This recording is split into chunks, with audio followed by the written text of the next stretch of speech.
signed up gets the chance to join. And I promise we'll be right back with you. So thanks so much for joining us today, and just give us a couple of minutes to make sure that everybody who is joining has joined. In the meantime, we're just going to do a quick poll to find out how many of you have actually seen the film that we sent out. And I'll be right back with you. Thanks.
Hi again, this is Matt from Clean Water. We will be starting in a couple of minutes, probably about 90 seconds. So this is your chance to get a glass of water, do whatever you'd like to do.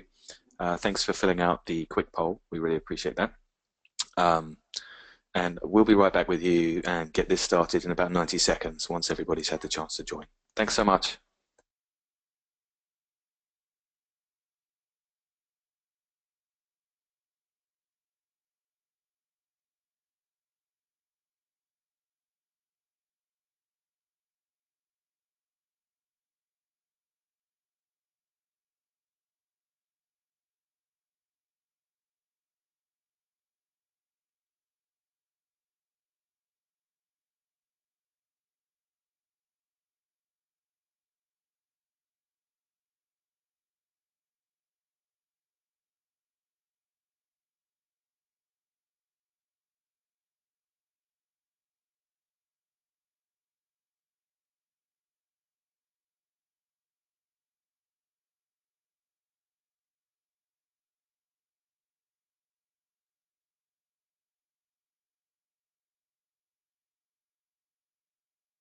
Okay, good afternoon, everyone.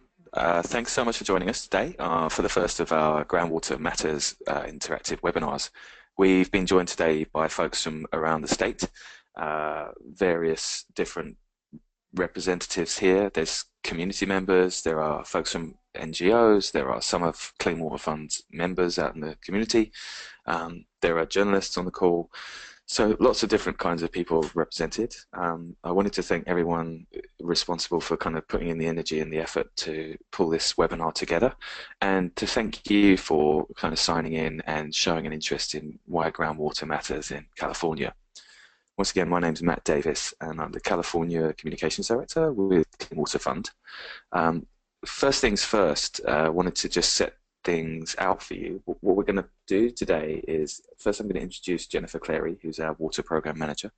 And then we're going to have a panel discussion featuring folks involved in this. And then we're going to open up for audience discussion and panel discussion. So the goal today is to give everyone kind of an insight into why groundwater matters. 80% of the folks on the call right now have seen the film, so some of you all haven't seen it, and I would encourage you after this to go and watch that 6-minute film. We'll be sending out the link again afterwards. It just kind of explains the issue really quickly, but hopefully combining watching the film and participating in this webinar will give you a really good first sense of why groundwater matters. So without further ado, I want to introduce Jennifer Clary, our Water Program Manager, who's just going to talk to us for a few minutes about this issue. Jennifer, how are you?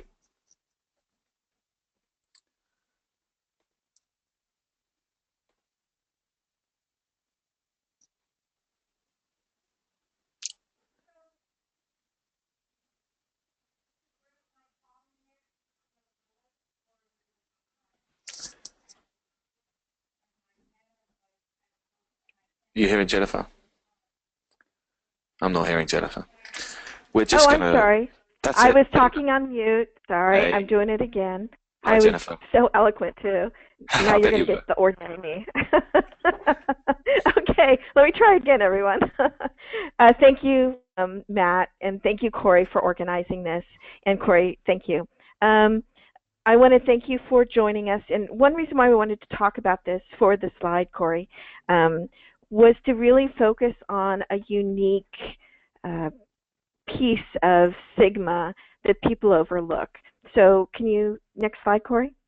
Um, so when we made this film to really show how groundwater really makes a difference in people's lives in California. Even though about 2/3 of the water supply in California during the drought has come from groundwater, there's still a sense that people don't understand the importance of groundwater and the urgency of protecting it. And we think this film really demonstrates a key portion of California that literally can't live without it. Next slide, please. So just to recap, and I know many of you know all about this, but I'm trying to kind of do a quick overview for the audience. The Sustainable Groundwater Management Act was passed by the legislature in 2014, and it's one of the good outcomes of the drought in that the overdrafting of groundwater was so extreme that even those who had previously been against groundwater regulation, some of them anyway, agreed that we needed it. And so the Sustainable Groundwater Management Act has a series of requirements between now and 2042 to ensure that local groundwater basins are managed sustainably at the local level.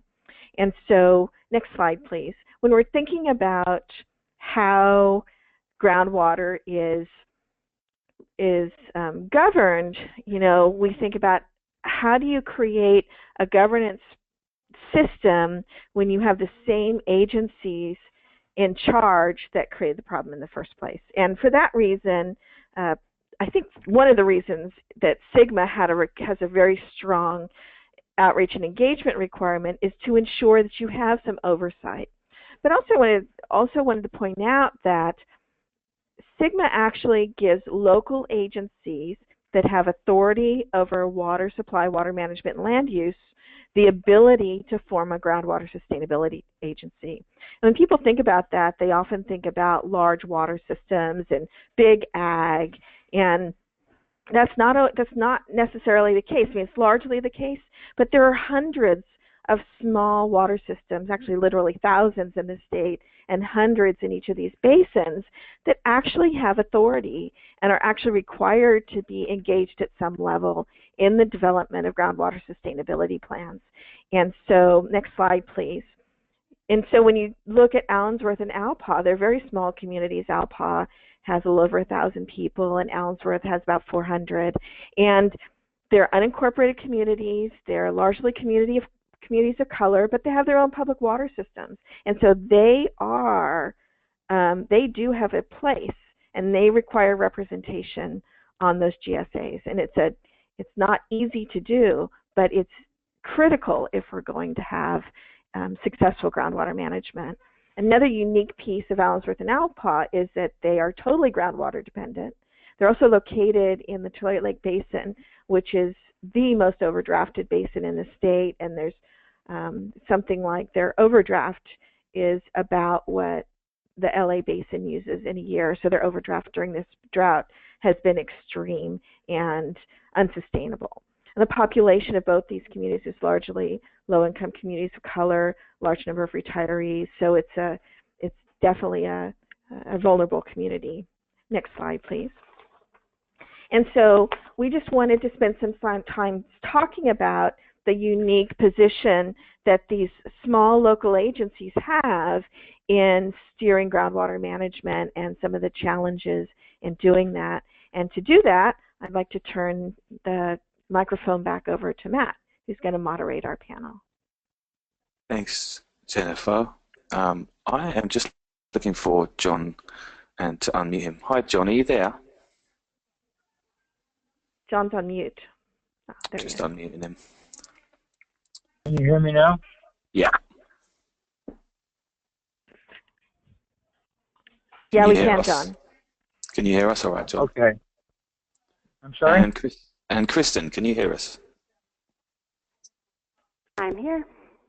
Great. Um, so I'm also seeing Coyote's name actually in our list of attendees. I'm just wondering if it's worth um, bringing him in shortly. But let's start, John, by just asking you a question. How long have you been in Alpaugh, and what do you like about it? Well, I guess I'm a country boy at heart, and I like to be outside of the city. I'm a naturalist, almost by profession. I'm a zoologist, and I like this rural environment. And how long have you been in Alpaugh itself? Uh, it's a little over 10 years, Yeah, about 14 years, I think it is now. 14 years. And I know that you know, obviously you're kind of part of the community down there, and you enjoy the kind of country life, I guess would be fair to say. Is that fair? Well, yes, I do. I grew up in the country, and I've been more or less all over the world as a biological scientist. I enjoy cities for what they have to offer in the way of culture, but I prefer to live outside. Yeah. And Kristen, can you tell us a bit about Allensworth and what makes it kind of a unique community? Absolutely. Although if you can unmute Coyote, maybe that would be better. But I can get Sure. started. We'll try unmuting Coyote, but if you want to kick us off, we'll go Sure. ahead. So Allensworth is about 3 to 5 miles. I guess kind of depends on if you're driving or as the crow flies from Alpaugh. So they're kind of a little bit sister communities. They're both pretty isolated out there. They're both unincorporated communities. Allensworth was settled in, I believe, 1908 by Colonel Close. Allensworth. Is that Coyote? Oh. And it was settled by Colonel Allensworth, who was a retired colonel from the military. And it was settled as an African American community out here in the West. And it now is home to the Colonel Allensworth State Park. So theoretically, Cody's involved here. Cody, we're just going to say hi. Are you there? Yes, I am. Good afternoon. Hi, Cody. It's such a pleasure to speak with you. I know we were unsure whether we would be able to get you on the call, so it's great that you could join us. When we met you in the Allensworth Community Centre there, and Yes. you're kind of, it's fair to say, kind of a part of the community going back generation or two, right? Is that fair? Not true. Okay. My mother-in-law has been in the community since the mid-70s, and it was right about when the original downtown of the community became a state park, and Right. that was around 1976. So she's Okay. been in the community since then, and we've been basically in the community in and out. We lived in Southern California, the Bay Area, so we spent a lot of time in the community since the mid-70s. Mm-hmm. Well, And to follow up on what Kristen said about the area, she gave a good synopsis of the community, founded in 1908 by Colonel Allensworth, a retired preacher. I drew a blank. A preacher from the Army, retired, and he and some friends came out this way, established a township which flourished for several years till his demise in an accident in Southern California in 1914. And the issue in the community has always revolved around water. And with lack of water, at one point in the communities out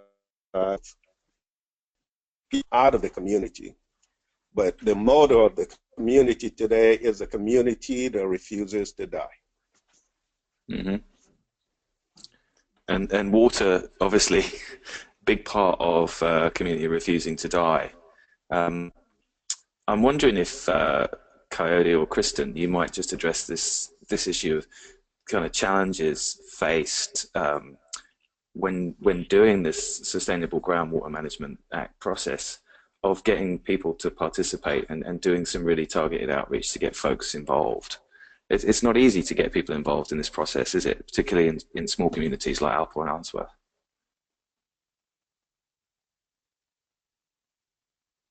Oh, are you going to say something, Kristen? You can go first, and then I'll add on.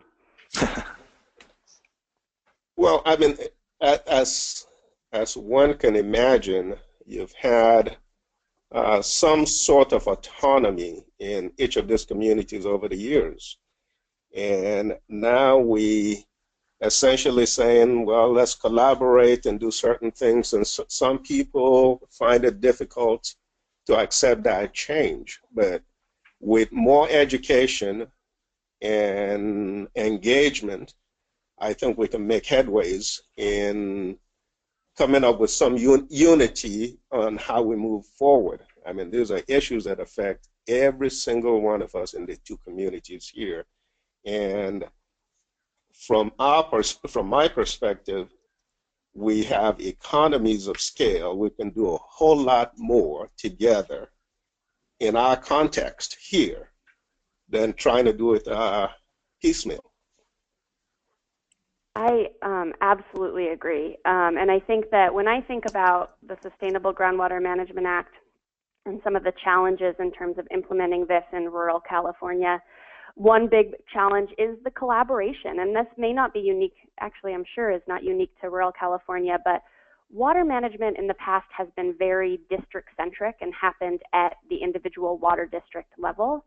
And learning to collaborate is just something new. And it's not that people are necessarily adverse to it. It's just new actors to learn to get along with. And the idea of, figuring out and coordinating what everyone is doing is a challenge. And that's probably ultimately a really important and challenge. It's something we need to figure out if we're going to be sustainable, because we know our water resources need to be managed at a regional level.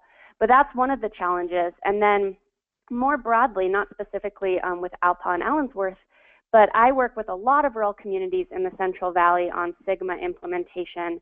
And another challenge I see is the communication. We're not used to communicating with each other, and also we don't have a lot of established means for communication. So there's sometimes challenges in terms of making sure that all the boards know what's going on and know when meetings are happening. And that you get everyone to the table, because those, just like the collaboration hasn't existed before, those mechanisms of communication haven't existed before. And for some boards, where I know there's some boards that don't necessarily have email accounts for their water district or other things that make it more of a challenge to be integrated into these planning processes. It's one of the things I've noticed since moving to California from London.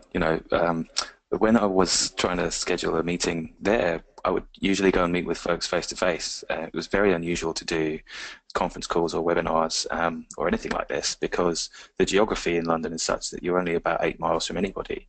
Whereas obviously California is an enormous state facing disparate challenges in disparate areas, and this issue particularly in terms of communication, I'm really grateful for so many folks signing on and being part of this this morning, because it feels like we can have a really good conversation across the state, which is awesome.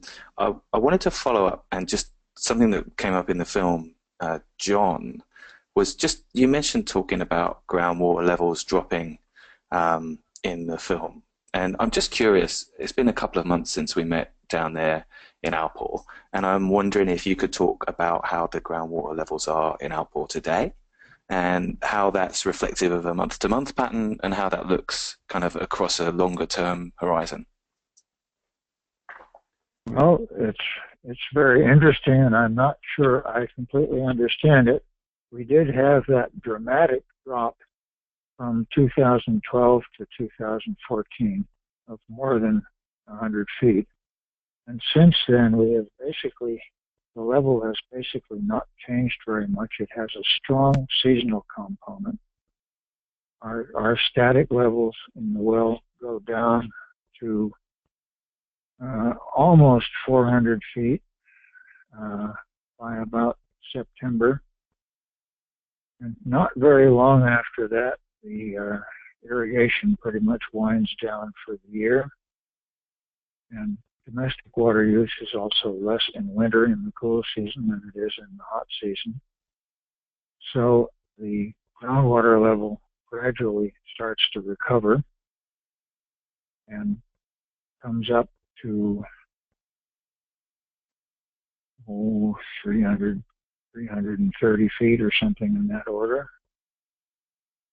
and reaches its highest point around February, March, and then it starts down again as domestic use goes up and irrigation pumping starts. So we have quite a strong seasonal cycle. So The when I overall see, level has held nearly constant for the last 4 years. okay, so I see coverage in I the don't newspapers. understand that. I see coverage in the newspapers, John, about okay, there's been a strong rainfall, it's impacted the drought, or there's been less of this. And how much does that impact the groundwater levels in Alpaugh? It sounds like it doesn't really. It sounds like this is more longer term trend stuff. Well, it's going to take a while when you have rain now. It's going to take a while for that to percolate down to the reservoirs from which we're pumping the water. Mm-hmm. The water that is going into the domestic system here in Alpaugh is from below 1,000 feet. And the water that's feeding the irrigation systems hereabouts is also coming from about the same level. Mm-hmm. Mm-hmm. That is, your average well, whether it's agricultural or domestic, is 1,300 to 1,500 feet deep, and most of the water is being drawn from below 1,000 feet. Right. Thanks, John. Jennifer, you were really instrumental in the passage of Sigma. I'm kind of curious, can you talk a little bit with us about why small communities need to be at the table when it comes to kind of fleshing out the Sustainable Groundwater Management Act process? And also, I'm just kind of interested to hear from you, Jennifer, what threats there are to Sigma. I mean, is it a done deal? Do we now have groundwater sustainability in California? Or is this the beginning of a fairly lengthy process that could be in jeopardy? Well, that's a lot of questions in one piece, but to start with, I think the key piece of Sigma is this concept of undesirable results. And sustainability is described according to whether these undesirable results in water quality, subsidence, seawater intrusion, water supplies, groundwater levels, and surface water, groundwater impacts. Those are the 6 undesirable results, and you need to establish, the local agencies need to establish a sustainability goal that looks at all of those undesirable results and sets levels. So thinking about what John just said about his well depth and the well depth of the irrigation wells, if you have a GSA with just large water agencies and ag at the table, they can say, well, the results aren't undesirable till the water level gets down to where it reaches my irrigation pump. So as long as we can keep the water level at 1,000 feet, we're in fine shape. Well, that's great, but you're going to dry out most of the wells in small communities across the basin. And so if you don't have those communities at the table, that identification of that undesirable result is going to be skewed towards agencies that have the means to address the problem by digging a deeper well or getting outside supplies. In terms of threats to Sigma, I think the biggest threat to Sigma is its success. For decades, we've been using groundwater like it doesn't count. It's kind of the old checkbook theory, which is as long as you don't know what the balance is on your account, you just keep writing checks, and eventually a check bounces, and that's when you find out you don't have any more money. And that's kind of the way we've been using groundwater. So we have surface water very tightly regulated, and that's been possible because groundwater hasn't been regulated. So when surface water isn't available, people who need water pump more.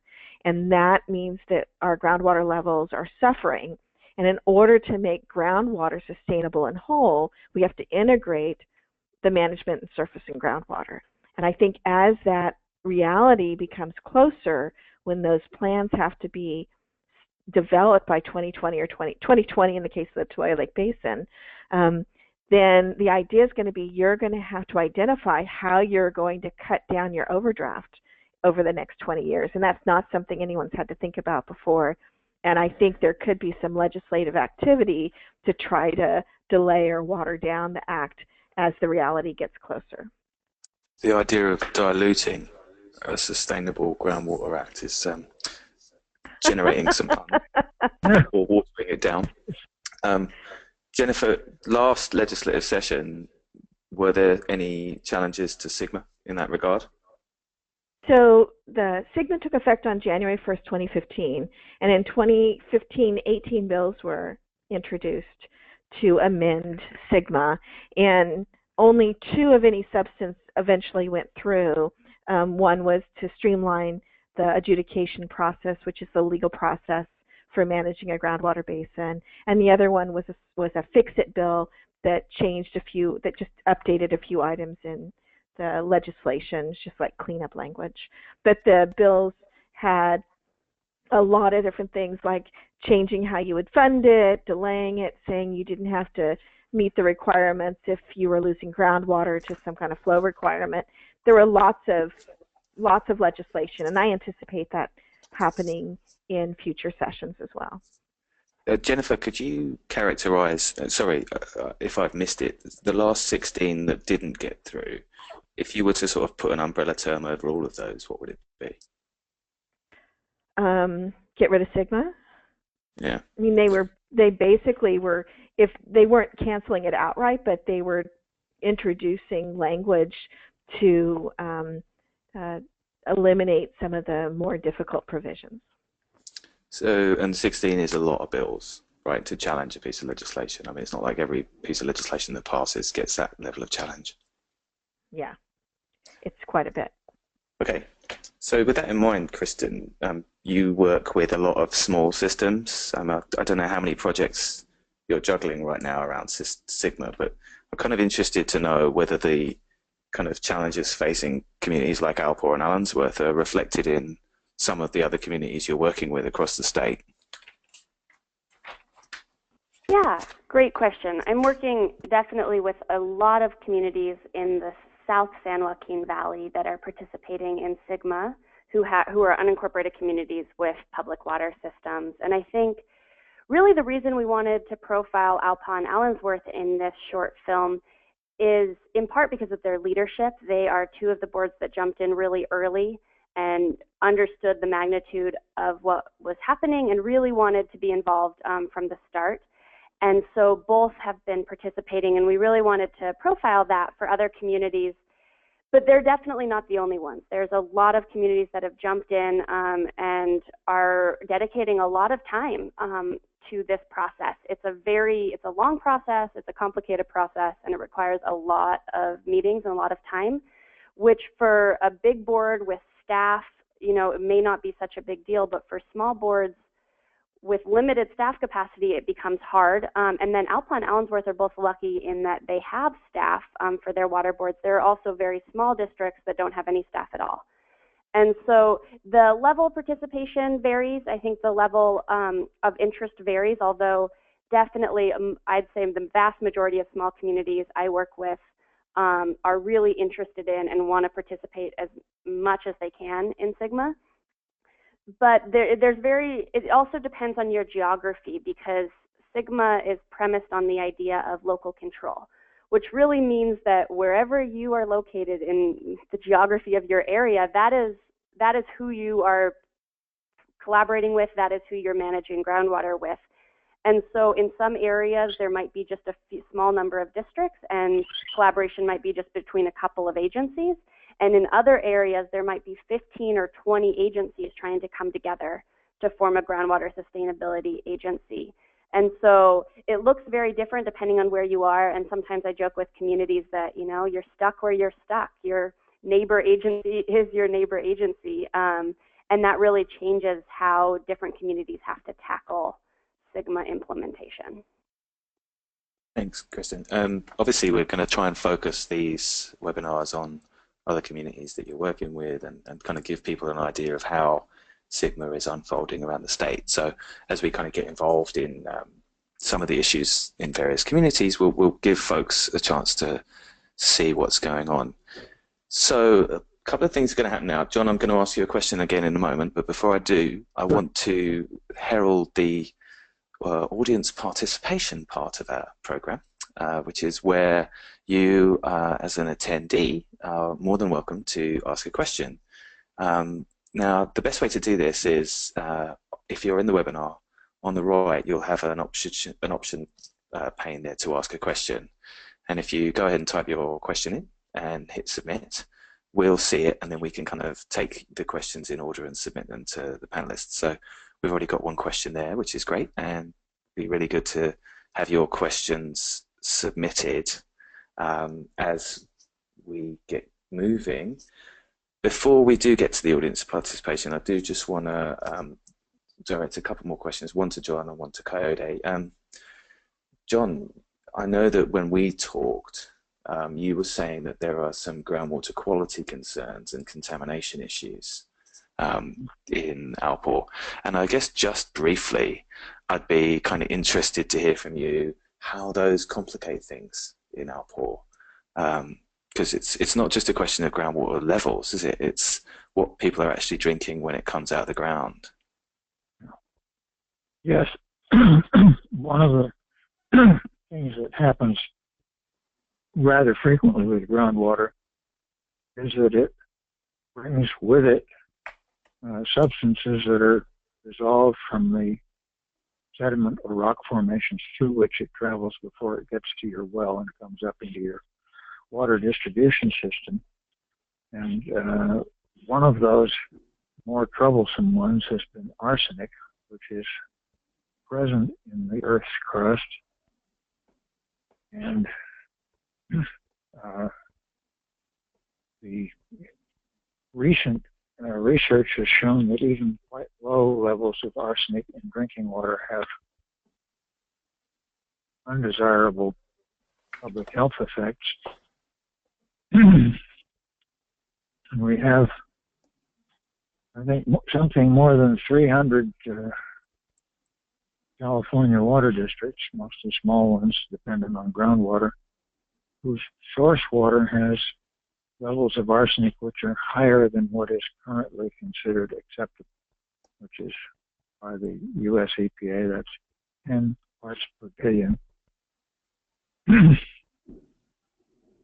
And we're, for instance, here in Alpaugh, we're currently running around 14 parts per billion out of the well we are using. The other well, we have two source wells, and the other well has a higher level of arsenic, at around 30 parts per billion.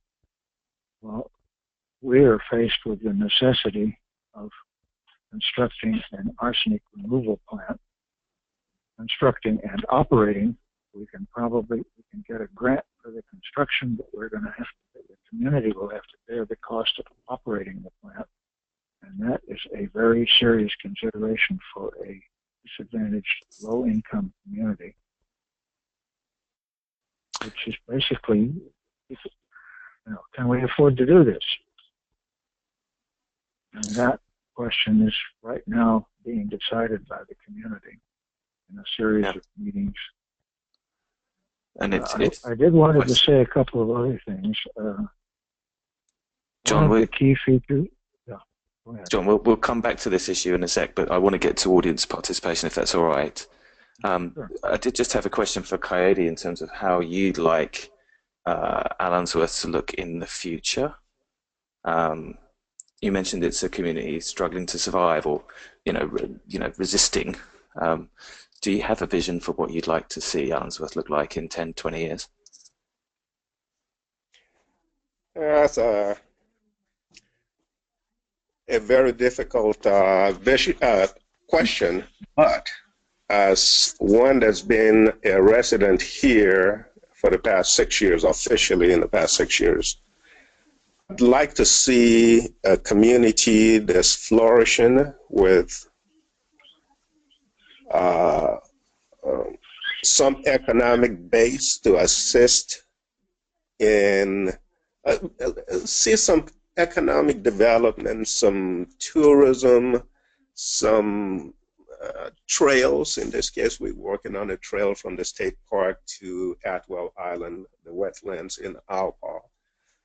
To see things like that happen where there's an improved quality of life for residents out here, would like to see a better community.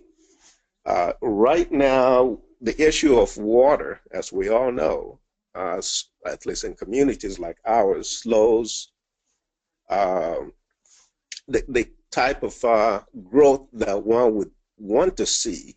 Better housing, better recreational opportunity for our youth and stuff like that. Those are the types of things I'd like to see. And that's why Sigma comes in so critically, because if we don't manage this one awesome resource that we all share, we keep dipping all the straws, someday, right around the corner, we'll be looking at what history has done to the area. People moved because they couldn't get potable water. We all have the right to clean water, but if we don't figure out how to collectively manage it, we suffer, we residents, because we're not using this, it's an infinitesimal fraction of what it's used in the region as we know it, as we see it now, and it's expanding. We have to figure out how we sustain our resource, this awesome resource, and make sure that communities continue to flourish. I'd like to see my children and grandchildren come to communities like this, live in communities like this, because it's a better place. I mean, I don't hear the sirens all the time like you do in the big cities and stuff.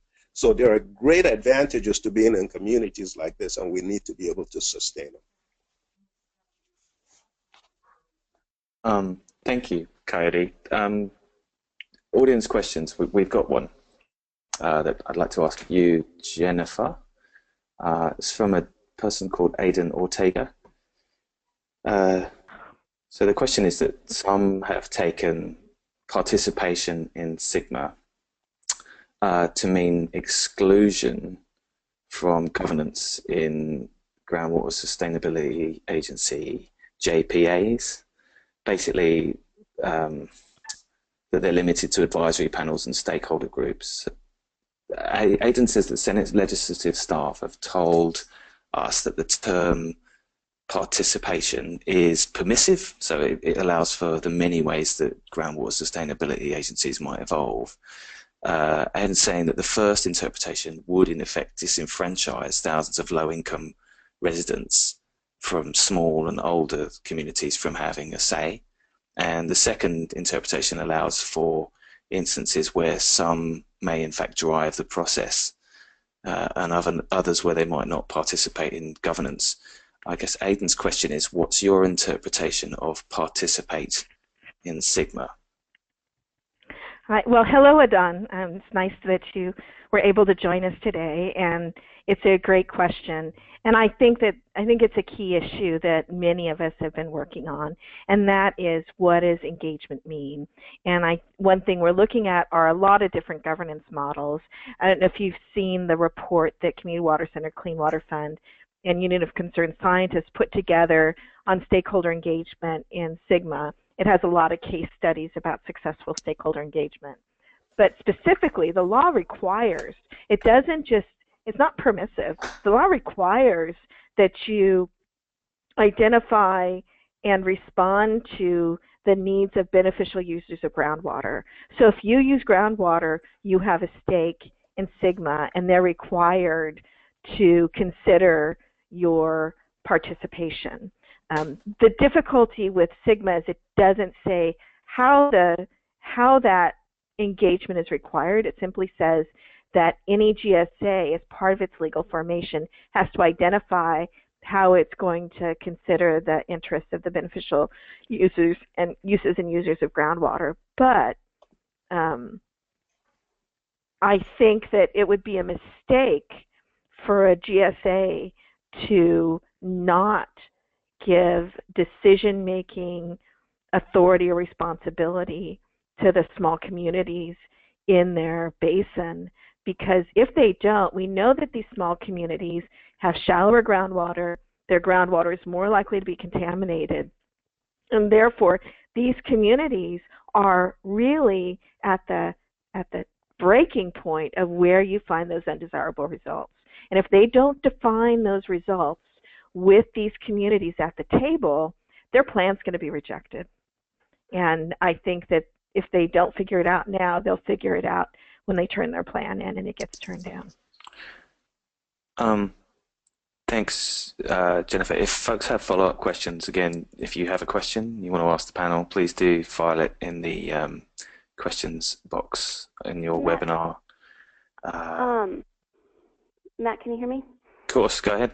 Yeah, I would like to respond to that too, because I think it is a really important question. When Community Water Center uses the word participate, we are certainly using that second definition you provided. And for us, participation can mean anything and everything. And we really encourage those community members, residents, board members that we work with to define how they want to participate. And actually both, Coyote is actually on a Groundwater Sustainability Agency board, so maybe we can hear from him directly on that experience. And also John is the general manager of his board, but he has board members that are also decision-making voting members of a Groundwater Sustainability Agency as well. And one thing I'm really proud of about the South San Joaquin Valley is we do have multiple groundwater sustainability agencies forming with voting decision-making seats that represent not just necessarily the typical stakeholders you'd think that would be there, but represent a broader array of the interests and beneficial uses and users of groundwater. So I think my response to that is I agree. I think it is very, very dangerous to limit the idea of participation to input. In some cases, that may be how people want to participate or their capacity to participate, but there's also many different types of participation. And so when Community Water Center talks about it, we're definitely encompassing the rainbow of participation and engagement. And think it's really important for stakeholders and individuals to identify what's the best fit for them, and then to provide and try to work with GSAs to create the appropriate space for that. That said, in both Alpaugh and Allensworth, I mean, there's a lot of decision making and collaboration happening in that area. There are other areas that seem to take that more narrow definition of participation, and I think that's something that we both need to be providing positive examples about how to change, and then also making sure we're building the capacity to change that from the ground up as well, because there's a lot of ways to participate, and it would be a shame to take a narrow interpretation of what really is sweeping statutory requirements for stakeholder engagement written into Sigma itself. Thanks, Kristen. I do want to get to Coyote again, but there are two questions that I guess I'm going to just throw out to the panel. I think they're kind of touching on the same issue. Amanda Fensel has asked, are there things that the state or some other actor could do to remove barriers to local collaboration and communication? She says she knows that DWR has funded some facilitation, but wonders if that's really working, or if there's other strategies that are needed to enable participation of small systems and communities. And then there's another question here from Kristen Carter, which kind of touches on a similar issue. Kristen's saying, in the implementation of Sigma, our counties are charged with forming groundwater sustainability agencies. The only entities eligible to participate are those with groundwater interests, which are typically water agencies or irrigation districts and cities. Individual well owners do not have a formal seat at the table. And she's saying that environmental concerns don't have a seat at the table either. Our community is really struggling with this. We feel that these other interests do not represent our concerns, yet no one does at the decision-making table.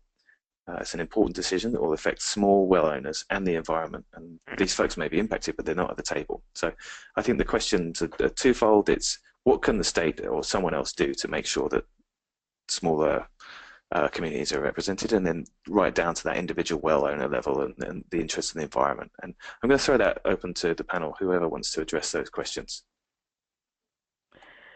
Well, I know what County Kristen is talking about. And I agree. I think that, one, it isn't just folks with a connection to groundwater. The statute's very specific about who needs to be part of the process. It includes tribal engagement or consultation.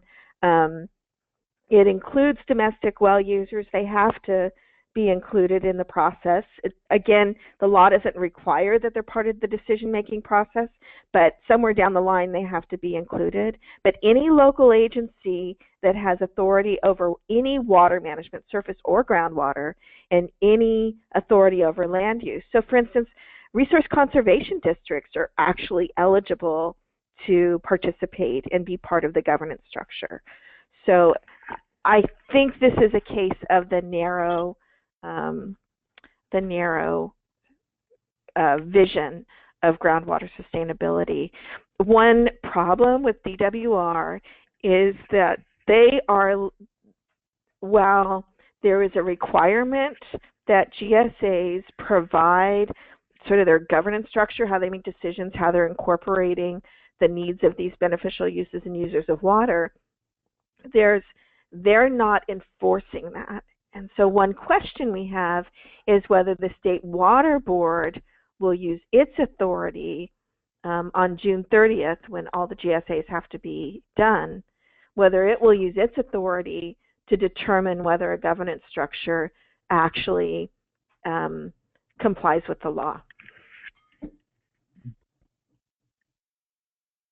I think there's another feature of the Groundwater Sustainability Act that we need to be aware of, and that is the requirement that all the players in one groundwater basin finally have to agree about what the sustainable situation is going to be. In other words, we all have to be singing the same song at the end of the day in any one particular groundwater basin, so that the total result is managing that basin so that it doesn't get any further depleted than it was at the time when the Groundwater Sustainability Act was put into force. And consensus on groundwater or any water issue in California has always been difficult to achieve, and it's a high stakes issue, right? It certainly is. It's, out here in the countryside, agriculture is the major consumer of water. The communities depend on agriculture. Certainly in Alpaugh, most of the people in Alpaugh, most of our residents work in agriculture one way or another. And we have several committees, some of which I belong to, who have been looking at this on a basin-wide basis. And it looks in this area as if a sustainable rate of use for the basin as a whole might be something on the order of a little more than 1/2 acre-foot per acre per year. Now that is conservatively stated 1/10 of the current rate of use for agricultural crop production. And that is pretty scary if you happen to be a farmer. And depending on agriculture for your income. It's also scary if you happen to be a farm worker and also depend on agriculture for your income. That's high stakes stuff, big numbers. Very high stakes. Yes. Thanks, John. Coyote, you've stepped up to serve not only on the Allensworth Stormwater Board, but also on the Tulare County Water Commission. I'm wondering, Coyote, if you could just tell us, why did you decide to get involved in local water governance? Why was this issue particularly so important to you? Well, as a community member, someone that lives in the community here, and seeing the issues facing my community and similar communities, and the most prominent one so far is water. I have the time, I'm retired, and just felt like something we have to get involved in.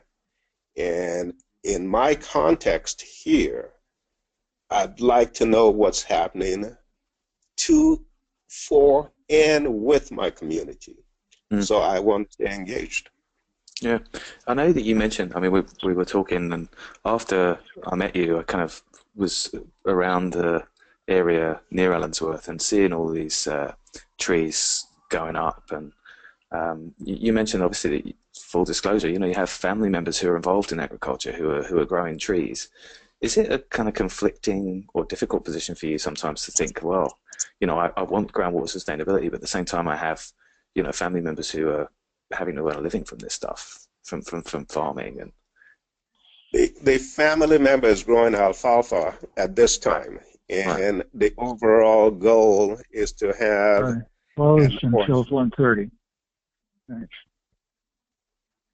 The overall goal is to have an organic farming operation out here, cultivating vegetables. Mm-hmm. So that's the ultimate goal, and it'll be drip irrigated. Obviously, we have we consume or we use some of the water that we're all concerned about. The key issue is with Sigma, we all have to figure out how to maximize whatever we can use, maximize the minimum that's available to us. And if that means changing the farming process for us, it's doable. Obviously, it's hard to talk about farming operations that sustain the region. John made reference to several residents in our community too being in that industry. What do? We have to figure out how to create this balance so we are here for a long time, for posterity.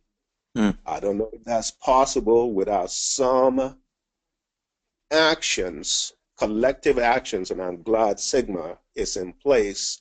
It may have its quirks here and there, but it creates an avenue for us to look at how we sustain our being in the region. Thank you, Cody and John. So we have, I'm estimating about 6 minutes left before we wrap up, and obviously spend a couple of minutes wrapping up the discussion. So there's probably time for just one or two more questions. If anyone watching the webinar has a question, do please go ahead and submit it through the web portal. There's another question here actually from Adan, and I'm going to read it out. I think this is for you, Jennifer, but let's go ahead. The other issue that we're encountering is the apportionment of votes on groundwater sustainability agencies. In one instance, in the Inland Empire, cities with land use responsibilities with no water management functions want voting roles in the GSA in the manner that can outnumber the water resource entities. The main motivation Dan says, seems to be to guarantee positive water supply reports or assessments favouring development projects.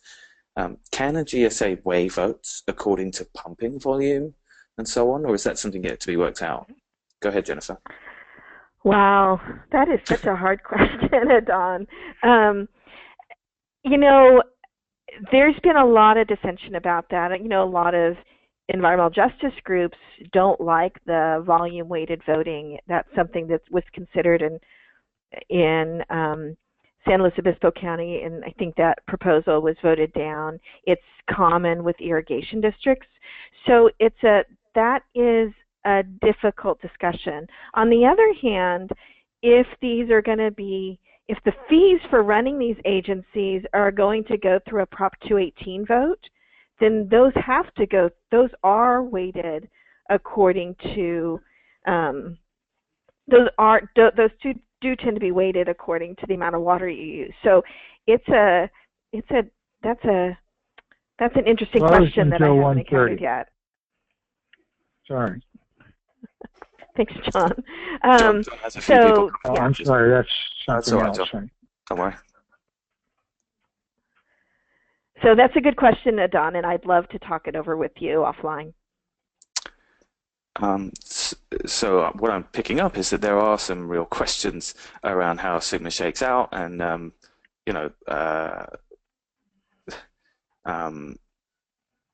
what ends up happening. I think we've got time for one more question, right? Let's do that. Let's see. Thanks everyone for submitting your questions. I guess there is a question around kind of hope for the future. Coyote, you've spoken quite a lot about being optimistic, not being sure what happens. It gives you a path. You know, are you optimistic? Or, I mean, that's the kind of, do you have hope for Allensworth as a community around groundwater issues? Or what's your kind of gut feel in terms of that? We must have hope. that's like what we all have to strive for is make sure that there's some collaboration, some participation. In our context, looking at where we are with this issues in Alpaugh, we have some quirks that need to be worked out. State facilitation definitely will be helpful in that process. And it's just, for us, it's a function of getting people on the same page. We are, we have some people that are on the same page. It's just like a jury. If you don't have everybody agreeing, you know, things don't happen. That's where we are. We're trying to get folks to understand the challenges and how we can collaborate to maximize whatever resources, fiscal, whatever, that's available for us, as opposed to doing it piecemeal. So I am very optimistic. We humans, we can, as long as we can talk to each other and we can make sense to each other, I think we can, at least in my case here, I can see a very flourishing community. Maybe we'll have a school, a university, or something out here someday. Maybe we'll have a little lake out here to store water as God makes it available to us through the storms and stuff like that. Those are all things that we can look forward to, and I want to stay optimistic, and I will be optimistic. Thanks, Coyote. That feels like a nice note to end on. Me too, and I'm sure that many of the folks listening feel similarly. I just want to thank everyone again for their participation today, to our panelists, Kristen Dobbin from Community Water Centre, John Burchard from Alpaugh, Coyote, our panelist from Allensworth, and to Jennifer Clary, our Water Programme Manager here at Clean Water Action. Jennifer, I'm just going to throw it over to you to close the webinar, and you know, again, we'll be doing another one of these in a month or so, so we look forward to everyone's participation, but Jennifer can sign us off. Oh, thank you. So I just want to thank everyone for joining us. And we're kicking this off as a monthly webinar. And I want to thank Matt, our communications director, and also Corey. Corey, would you unmute yourself for just a second and say hi to everyone? Hello. So Corey's our AmeriCorps fellow with the Civic Spark Water Program, and she's the one who coordinated this entire webinar. And thanks to her joining us for the next 9 months, we're going to be holding monthly webinars. So we're going to be sending a follow-up email and survey so you can tell us what kind of topics you'd like to cover in future. And we look forward to doing this again. Thank you very much for joining us. Thanks, everyone. Goodbye.